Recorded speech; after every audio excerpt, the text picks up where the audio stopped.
That's right. We have a community member on the line, an expert in the room, and we're going to get that expert to review the portfolio of our community member. So firstly, expert is Luke Laretive. Luke, welcome. Bryce, Ren, how are you? Very well. Good. And on the phone, we have Tom. Tom, how are you? Hey guys, good, thanks, great to be here. Now, Ren, as always, you're going to take us through Tom's portfolio and then over to the experts. Yeah, okay. So Tom's got 9 positions, excluding a little bit of cash and a little bit of crypto. But in order of largest to smallest in the portfolio, we've start with some Aussie stocks. We've got Pro Medicus, Pinnacle, Commonwealth Bank, and then we've got the ASX 200 ETF. Then we go overseas. We've got Microsoft, Nvidia, back home, West Farmers, ResMed, and closing it out with the NASDAQ 100 ETF. So a couple of ETFs, a couple of international stocks, a couple of Aussie stocks. Tom, we always like to start with Luke giving the portfolio a nickname. So I say this with trepidation given some of Luke's previous nicknames. It's been a while since I've been on a nickname game. But Luke, where do you want to start? All right, so Tom's portfolio is called the Dopamine Decision Maker. Okay. And the reason why is he only holds on to his winners and he's got no valuation discipline. So just wants the dopamine kick all the time from the nice green numbers in his portfolio, making him feel good. Just gets rid of the red ones. So I think that's Luke's way of saying you've made some Yeah, good you've stock picked some picks. good Yeah, stocks. yeah. Yeah. But, you know, we don't give compliments here. No, you certainly don't. I'm not in the business of making people feel good. So Tom, how do you respond to that?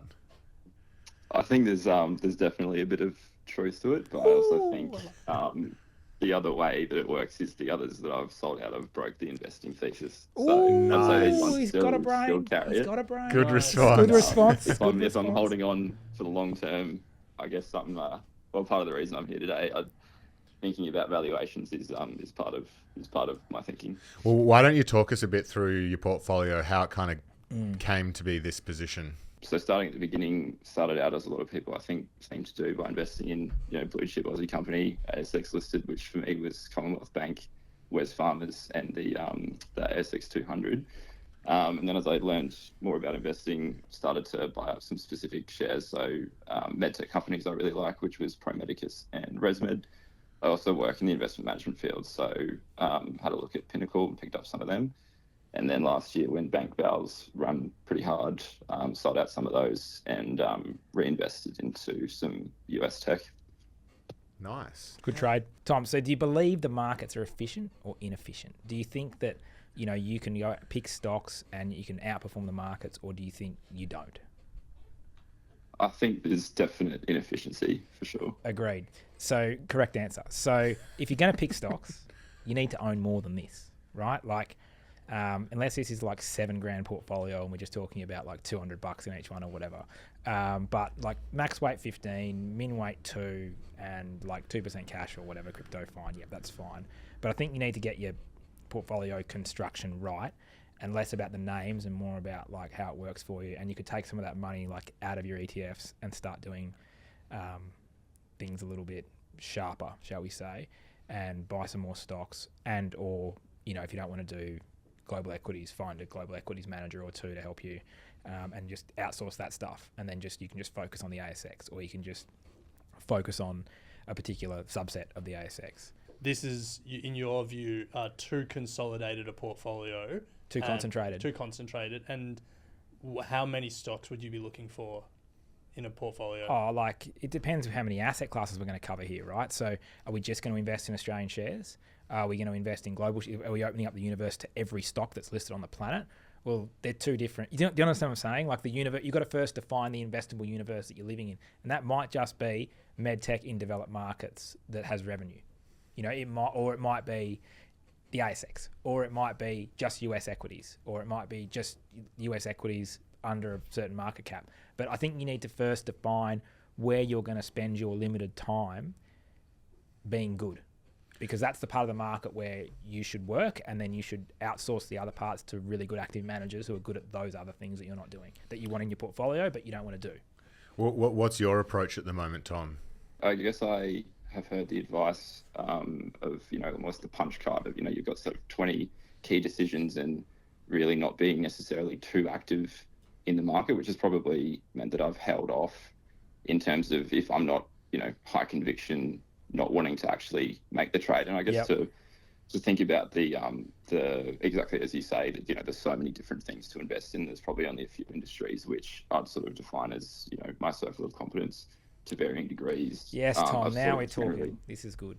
tried to stay within those. So, for example, resources, I don't really know much about, so I've stayed clear of them, even if it would decrease, I guess, my concentration risk. Yeah, don't mind it. I think you need the diversification benefits, but you certainly don't need to do that yourself, if that makes sense. Like, you can find other people who are good at those things and say, I want exposure to resources, but I want to find a manager who's good at doing resources. Seneca Financial Solutions. Okay, so let's go on something that's more interesting. Let's talk about stocks. Because you're in funds, you said you're in funds management industry, right? Or you're in investment management, something. Yeah, Okay. yeah. Let's talk about Pinnacle. Good business. It's on a free cash flow yield of 2%. Why don't you own GQG? Yeah. Does the same thing. It's on 12% free cash flow yield. This guy loves GQG. No. Well, it's just a good comp, right? It's the same thing to active managers. One is like a single brand active manager with 3 strategies or 4 strategies. The other one's like a multi-shop boutique, but like 10% in free cash flow yield differential seems like a pretty big price to pay for diversification. So Tom, have you looked at GQG? Can't say I have, but I guess for me, the appeal of Pinnacle is the future growth outlook, and particularly how diversified they are. So I don't know if GQG is the same, but with all their affiliates and the outperformance that so many of their affiliates continue to produce, that's the key reasoning behind that one at the moment. Yeah, look, and sure, that's all well and good, but like, what's in the price is the answer to the question, right? So at a 2% free cash flow yield, I can tell you what's in the price and all of that and more. So, we can do the same conversation pretty much with Pro Medicus. I was going to say, we could probably do that same conversation with almost every stock here, because at least in my view, this is a list of high quality stocks, which Luke is going to have angst around the current valuations. Basically all down the list, maybe not ResMed. Well, Tom, you did mention valuations right at the top. Like, what's your thinking around it at the moment, or question for Luke maybe? Yeah, I mean, again, talking in general terms, with valuations of equities so high generally, and I'm not adding to my portfolio at the moment because I'm putting everything I can towards my mortgage. I'm sort of watching this become, more and more concentrated, and therefore, carry more and more valuation risk because earnings necessarily aren't caught up as of yet.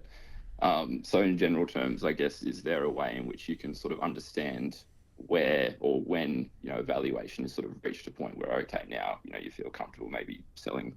Give you a tip: 200 times PE is a pretty good price to sell for. Right. So, Yeah, I can only give you a worked example from recent history. So, you can go back, you can look on Livewire. If you type in my name into Livewire and find Ordinate, we wrote a little paragraph and a bit on Ordinate, piece that Benny and I put together a while ago. Ordinate was like, I can't remember what the share price was, but it was at the top, $20 a share or whatever. It was high, right? And 2 days later, it had an earnings downgrade and got torched. It was really fortunate timing. We thought it was expensive and blah, blah, blah. And that was our thesis. It was on 100 times earnings, and now it's on 50 times earnings, and it still looks ridiculous. But the point is that these things don't go forever. And if you took a snapshot of 3 months of media up to that point, all you would have read is people creating various weird and wonderful theses around Ordinate and how it's like the best thing since sliced bread, and the blah blah blah and the blah blah blah, and you wouldn't be able to find a negative word written about Ordinate for the 6 months leading up to that date. So Pro Medicus is a bit the same, and I think there is a lot in the price right now. These things don't last forever. You can be wrong on this stuff for 100 times earnings. I would have said the same thing to you at 100 times, right? So doesn't mean I'm right. But my view is, would you rebuy Pro Medicus with that amount of money today at today's prices? And if no, then it's obvious sell. Yeah, and to answer that question, I wouldn't. So yeah. So yeah, like it's a tax. You got a tax issue. There's a few personal things that you need to do, but I'd be having to think about that too. A reminder that Luke has a stock research subscription where he wants to help you cut through the noise with data-driven, actionable investment ideas and insights from the ASX. In other words, he'll send you 2 stock tips a month. It's called Good Research, and we've had a look at it, and I've used it as part of my 500 to 5,000.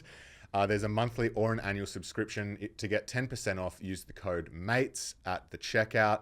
It's at goodresearch.com.au. Nice. We'll love it, Tom. Thank you for submitting your portfolio. I hope you've got a few things there to think about. And Luke, as always, thank you for putting so much time into thinking about the nickname. I know that's where all your energy usually goes. So No, Tom's got his head screwed on. No, He's doing well. No, He's doing Tom, very, very well. Luke came in assuming not much, and I think He whacked me first sentence. I think he's left respecting you more. So You've done very well. rare. You're in rarefied air up there, Tom. Rarefied air. Thanks very much, guys. Appreciate nice. it. No, Thanks, that's Tom. all right. Thanks for joining us today, Tom. I will say this about investing. Everything you do learn is cumulative. What I learned at 20 is useful.